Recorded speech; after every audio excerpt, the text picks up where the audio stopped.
안녕하세요 형님 누나들, 옆집 동생입니다. 제가 저번 편에는 하면 이득인 걸 하지 않았습니까? 그 반대도 있죠. 하면 무조건 폭망하는 것. 먼저 뒷담.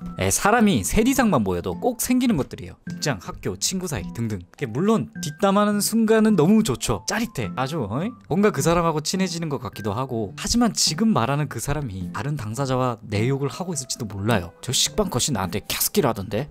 이렇게 진짜 나중에 특히 이런 것들이 쌓이면 눈덩이처럼 불어나요. 내가 별 잘못 안 해도 이미 내가 험담한 것들이 돌고 돌아서 당사자한테도 앙금이 돼 있어요. 그리고 그때는 이미 주변 사람들에게도 저 캐스키는 말만 하면 남 욕하더라 이렇게 돼요. 이해는 합니다. 상대방을 디스하면 뭔가 내가 걔보다 좀 나은 것 같고, 하지만 아니에요. 그 사람이 좀 안 입고 와도 그 사람을 위해서가 아니라 나를 위해서 그런 뒷담은 안 하시는 것이 좋은 것 같더라고요. 강조합니다. 다른 사람이 아니라 내 이미지를 위해서 뒷담을 하지 않는다고 생각하면 좀 참을 수 있지 않을까요? 그러니까 착한 이미지 쌓아뒀다가 한 번에 터뜨리세요. 정의구현. 뒷담을 하지 않으면 정의의 철퇴를 내리기가 한결 더 쉽습니다. 그 다음은 행복회로. 정신승리죠, 정신승리. 하다보면 좋아지겠지. 만약 이게 잘 되면? 아니요, 절대 거의 그렇게 되는 경우는 없어요. 일이든 사람이든 절대 행복한 결과를 생각 안 하는 것이 좋더라고요. 항상 최악의 수를 염두해둬야 되는 것. 예를 들어 썸 타는 친구가 있는데 이해하고 이미 연애하고 결혼까지 손자까지 보고 있다던가, 그런데 막상 상대방은 다른 마음이 있거나 나만큼 마음이 크지 않는 경우가 많아요. 내가 기대도 크고 행복회로를 돌릴수록 돌아오는 것은 실망감. 그러다 보면 괜히 내 자신감도 한풀 꺾여요. 처음부터 크게 기대하지 않고 최악의 상황을 생각해두는 거지. 그럼 난 거기에 매달리지 않고 시간을 안 뺏기고 내 할 일을 하면서 적당히 그 상황에 투자할 수 있는 거예요. 특히 그 대상이 사람이라면 그 사람과 좀 과한 부담을 느끼지 않아서 오히려 더 잘 될 수도 있는 거죠. 그러다가 잘 되면 좋은 거고, 안 돼도 난 어차피 거기에 큰 기대를 안 해서 행동했으니 일상에 큰 타격이 없는 거죠. 내가 뭔가를 기대할수록 상황을 냉정하게 볼 수가 없어서 실수가 많이 나더라고요. 행복회로는 이런 평정심을 잃게 만드는 것 같습니다.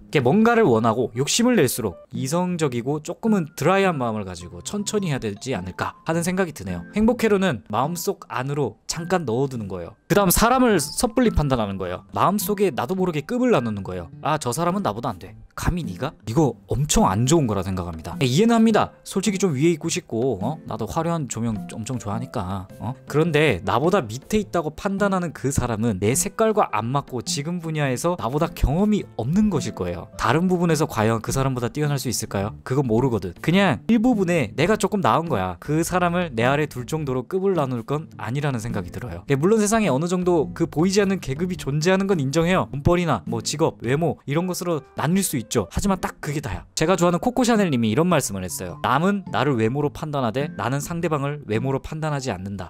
멋지지 않습니까? 그게 그 사람의 가치를 낮출 수 있는 건 아니라는 거예요. 이렇게 계속 사람의 급을 나누게 되면 어떤 일이 벌어지냐면, 내가 마음에 안 드는 사람을 내 밑으로 급을 나누면서 자기 합리화를 해버려요. 그러면서 마음이 편해진다고 생각하는 거야. 내가 그 사람보다 좀 딸려도 그걸 보려고 하지 않는 거지. 그 사람에게 분명 좋든 안 좋든 배울 것이 눈앞에 있는데 그걸 부정하게 돼요. 내가 생각하기에 나보다 위에 있다고 생각하는 사람을 만나면 기가 죽어요. 아, 난 저 사람보다 아래구나. 말만 올라가야지, 잘해야지 하면서 실상 행동은 그냥 일상만 반복합니다. 그러니까 사람의 급을 나누지 않았으면 해요. 나를 위해서. 당장 상대방이 부족할 수 있지만 그 가능성까지 폄하되어서는 안 되죠. 그건 내 가능성도 마찬가지고. 이런 말이 있잖아요. 사는 건 정말 어떻게 될지 모른다고. 딱 그 말이 맞는 것 같아요. 굳이 안 해야 되는 것들, 형님 누나들은 어떤 것이 있다고 생각하시나요? 지나가다 훈수 좀 떠주시면 감사하겠습니다. 이상 옆집 동생이었습니다.